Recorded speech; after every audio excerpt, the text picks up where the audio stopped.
Michael O'Grady, i creativi. So okay, so you go in, sorry, and we'll get wrapping up here soon. Yeah. But I just wanted to kind of like, yeah. So you got to work with him for Yeah, a yeah. year. Yeah, so I got to work with him that last year that he was on in our presence. Yeah. Unfortunately, Jeremy Brown, he did a great job on that record. He was in the band for years before I was part of the family. So it's tough to step into that because, when like you just lost someone and they got to get out there and do the tour, and like they can't do the tour. So like essentially they need you to do the tour. So it's like, and they're missing their guy. So Yeah. it's a weird at first, but we came around towards the end. What are you going to do? So, yeah. So the Jeremy passed unfortunately before the record came out, and that's how I got into the whole situation because they Okay. needed someone to do the tour because the guy had passed. Yeah. So yeah, and we did that album's. We did an album cycle, pretty much. Did a year of touring. Went to England and Canada and Just America.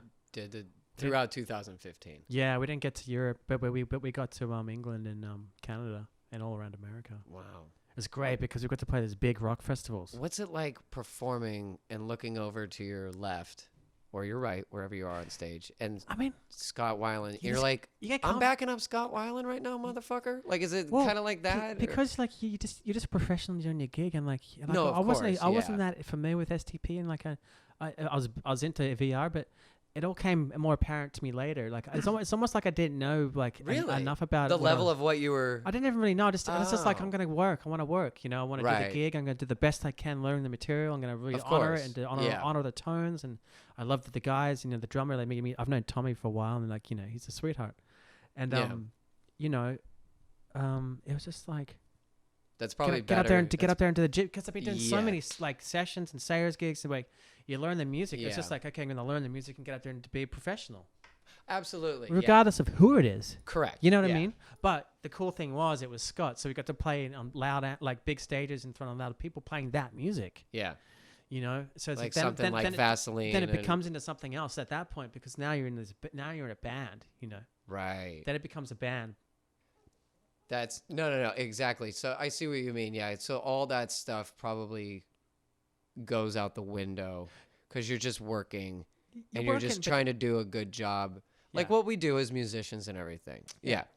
And because and that's probably good that you didn't have as much weight associated with him.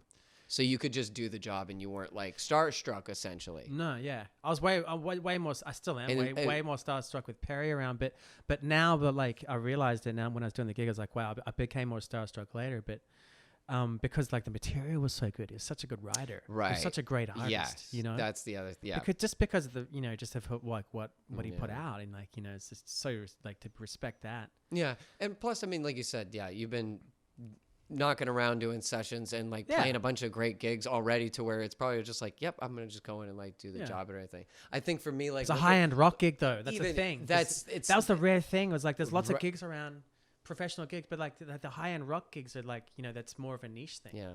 You know. And I think like with people like that, when you do get to work with really great, let's say iconic people or people who are just master of their crafts, like I think it brings something out in you where you're Yeah, like, man. they're here, I gotta match it.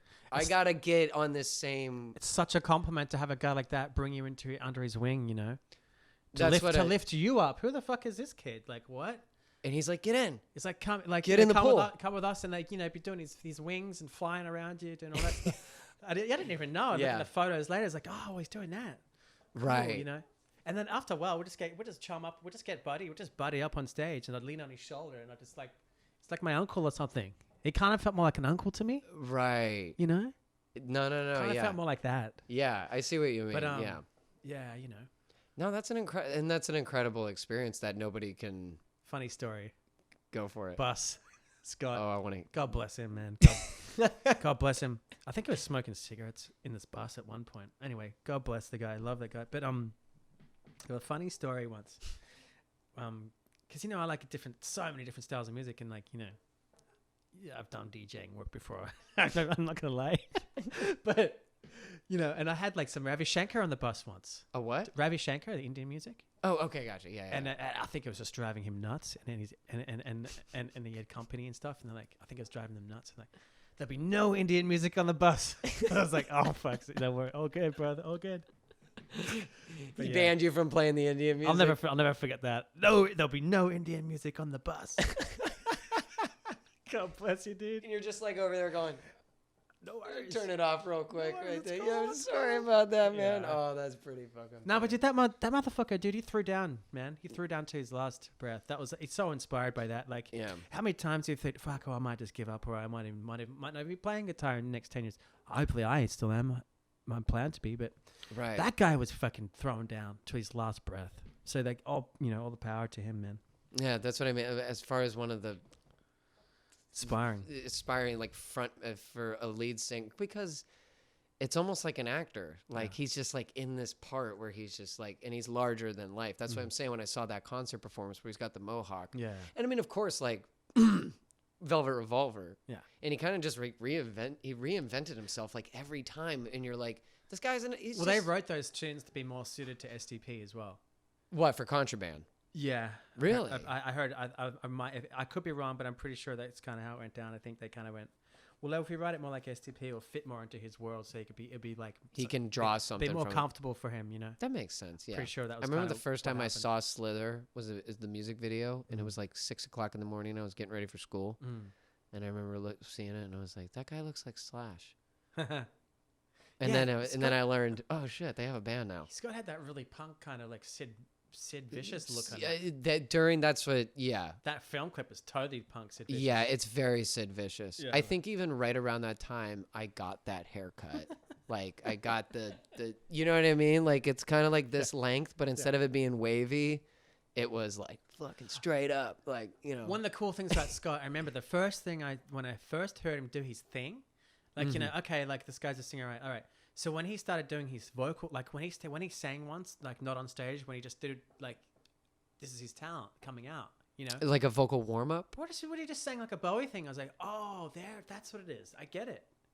What do you mean? Like he you just could just started- hear something in his foot. Yeah, I could hear what it was about him. I was like, oh, that's what it is. He just started singing, and just how he was like projecting his vocal cords and like how he had this character in his voice. I was like, oh, I get it. That's what it is. And then I Wow. went back and I was like, started doing all my research. I was like, oh man, that guy sings like freaking the best Jim Morrison I've ever heard. Oh yeah. Sounds exactly like it. Yeah. If you watch that Jim Morrison, where they, I think it's a tribute to the Doors or whatever, where Mhm. he's singing with the Doors. Yeah. Oh my It's god! been It's like you close your eyes, it sounds like Jim Yeah. Morrison. So yeah. So he's a very special like that, and he really had that Bowie thing going on too. So I think he did like a Bowie thing. I was like, oh wow, I get it. Yeah. He's like he's got that Bowie thing going on, and like he's just got that voice. Like it's great, man. Dude, to see and work with something like all that stuff, like It's lyrics, firsthand, and you can Lyrics. Well, Melodies. he's and lyrics. such a great lyric. He's such a great lyricist. He was Melodies just, and lyrics. yeah. Well, I mean, that makes sense. Jim Morrison, great lyricist, right there. Yeah. You know what I mean?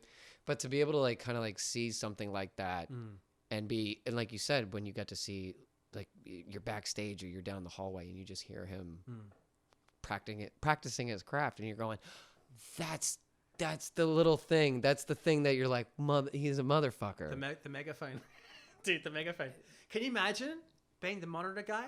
Oh, fuck that. megaphone? Oh my, how do you Dude, do that? How do you even navigate that? Maxie was a genius at it. He figured he's probably one of the other guys that probably knew Because how to wouldn't do that it. feed back naturally? Yeah, like so he like figured out a way how to get around it, so he could just scream the hell out of it and it wouldn't feed back or something.